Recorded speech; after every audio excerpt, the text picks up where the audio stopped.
Welcome to the Pastor G Show. Thank you so much for watching the show today, and thank you for your time, that you'd put in some time to listen to this content. I really do appreciate it.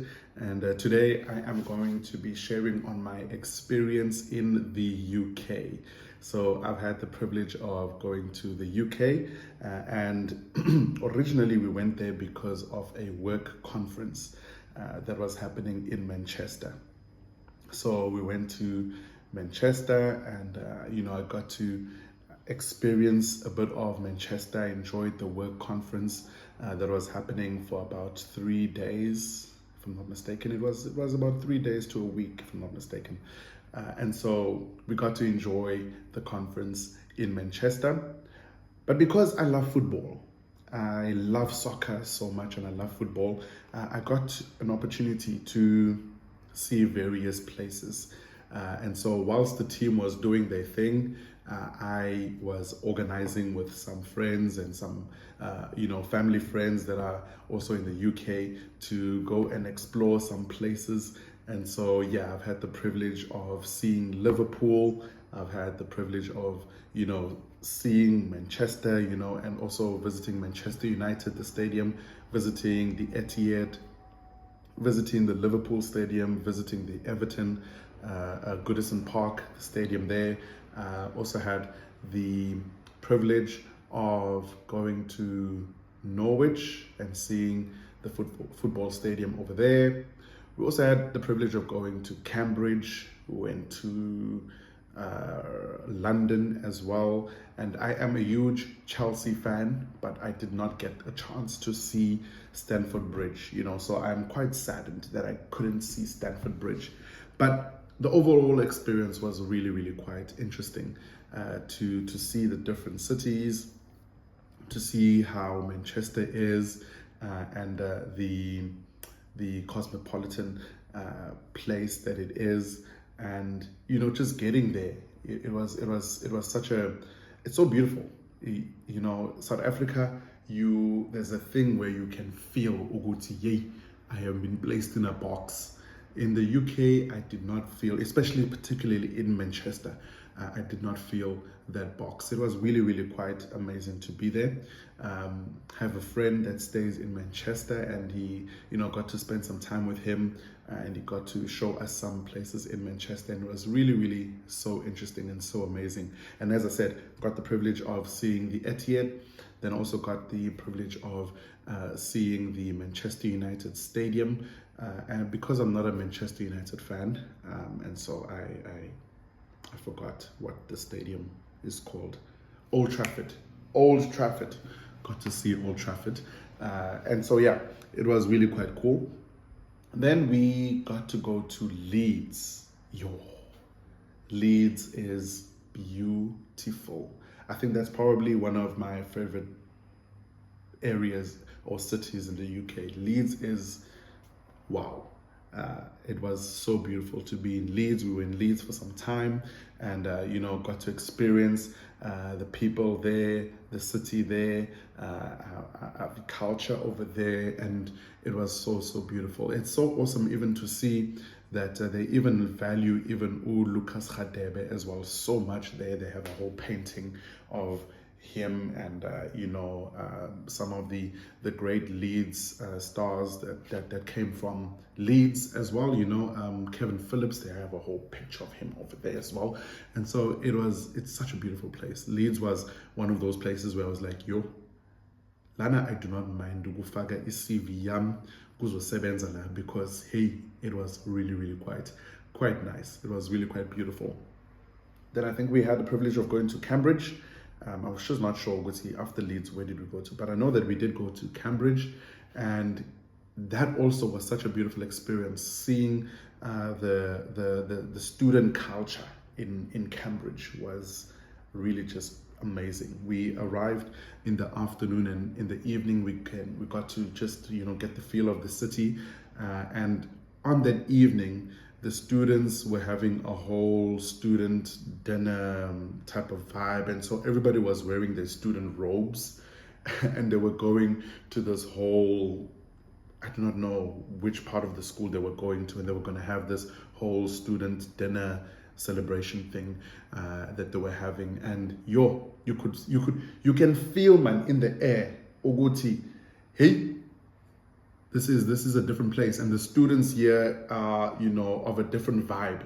Even they themselves, they know, Oguti, hey man, bro, it's only a few people that can study at Cambridge. And so you can feel in the air, Oguti, there's this thing where there's like, bruh, only a few people getting here.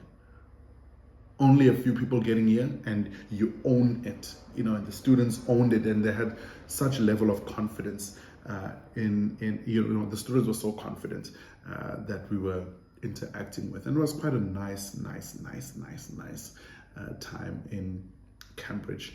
And so then we went to another place called York, and York was so interesting because York, we got to go to this place where there was this whole semi-built, I don't want to call it a semi-built, but there was this beautiful wall, and it felt like you were entering into a whole beautiful environment. I don't want to use the word castle. Castle is not the right word, but it had a similar feel of a castle, where you could see this beautiful wall that was surrounding this area, this beautiful entrance. The road were made of, stones, and these big stones that were making of the road. And I think they had made that city was, or that place was quite ancient. And you could see, I think the roads were built in the 1400s and made of these solid stones, and they kept the heritage and kept those buildings and kept the roads. And I could understand, why so many people who are based in South Africa, who come from Europe, would constantly go and visit Europe, because having that heritage, having that culture, having that history, you can't help but actually feel confident. You can't help but to feel like, wow, look at my heritage, look at my history. My people built something.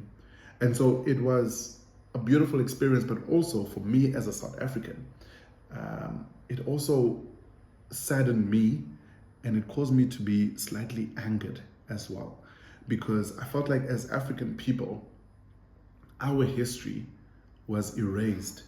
That I know that as African people, we had done great things. We have the oldest universities. We had so much wisdom that has been imparted over years. So many great things that were done in Africa.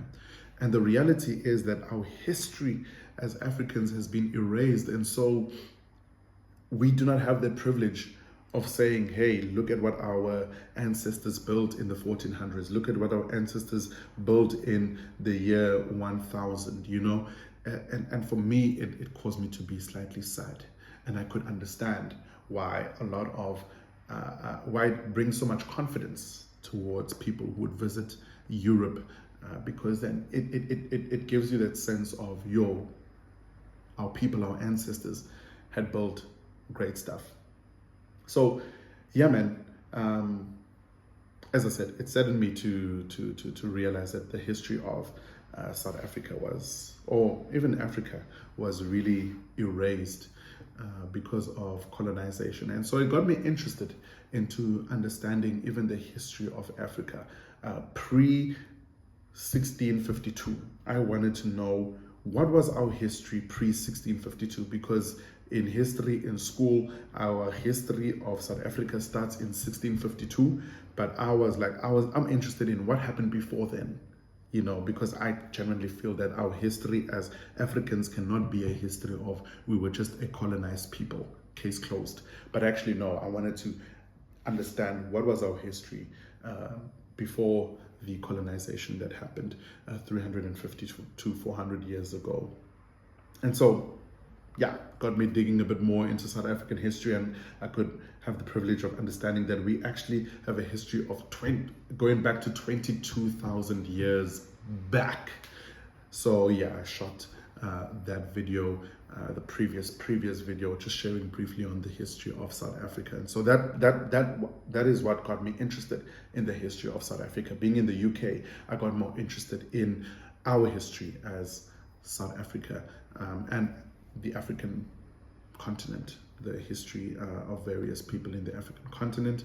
And yeah, it is really, really quite interesting. Nonetheless, we ended in London, but before we got to London, we went to Norwich, and I had the privilege of preaching in Norwich at one of the churches there. But before I got to the church and preaching there, one Saturday, I decided to go and explore Norwich, and really not really the reason, but the primary thing was to go and buy an item for my wife. But then I got, after buying that item, I got distracted by a sign that says Norwich Football Club.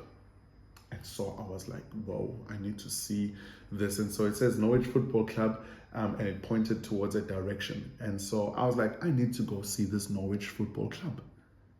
And so I started walking to go see this Norwich Football Club.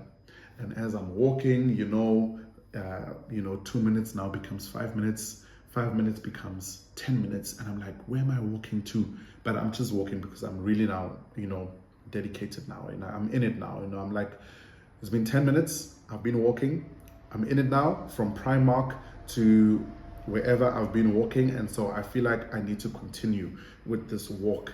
And so eventually I continue, and guess what? On that day, on that Saturday, there was a match that was happening. And so I'm halfway there, and I'm seeing a lot of people with their Norwich football t-shirts, and they're walking towards a certain direction. And also the signs are also telling me that, go towards this direction and you're going to go to the Norwich football stadium. And so I am going to the stadium. There is a whole vibe. The people love football over there, and I'm going with the crowd. We are having a good time.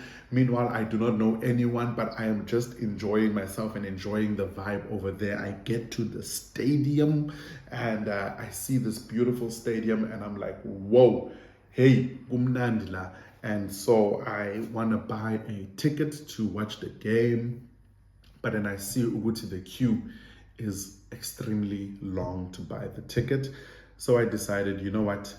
Let me go home, because there's people who are probably, or let me go back to the apartment where we were staying, because there's people who are probably, wondering, where has this guy gone? It's been 30 minutes to an hour where this guy has been gone already. So let me just go home. Let me just go back to the apartment, excuse me.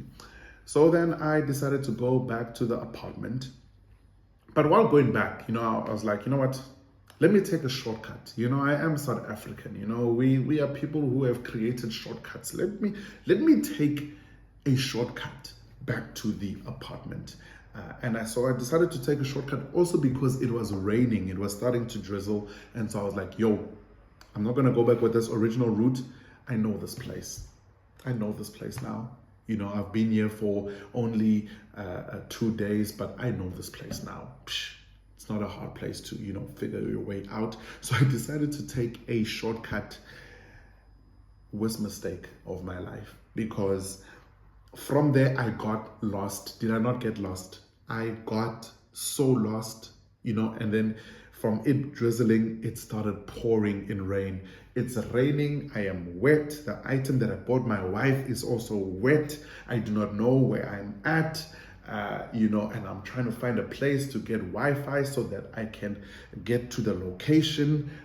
There's literally, the streets, it's empty because now people are indoors. It's wet. I'm trying to figure out where to go. Where is the nearest mall? I am in a state. I am wet.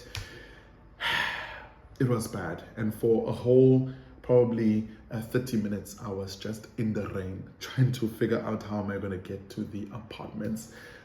Eventually, I got to a place that had Wi-Fi, and I messaged one of my colleagues, and I was like, yo, bro, listen, please send me the pin, the location. I just need to get to the location. and he sent me the location, and it was about another 15-minute walk to the apartment. And eventually I got there soaking wet, but so grateful that I could finally get to the apartment. So just, some advice for people who are going overseas: never take a shortcut when you are over the seas. You might get lost. I got lost. It was not a nice experience. But overall, I really enjoyed the UK experience, and I think it's worth a visit.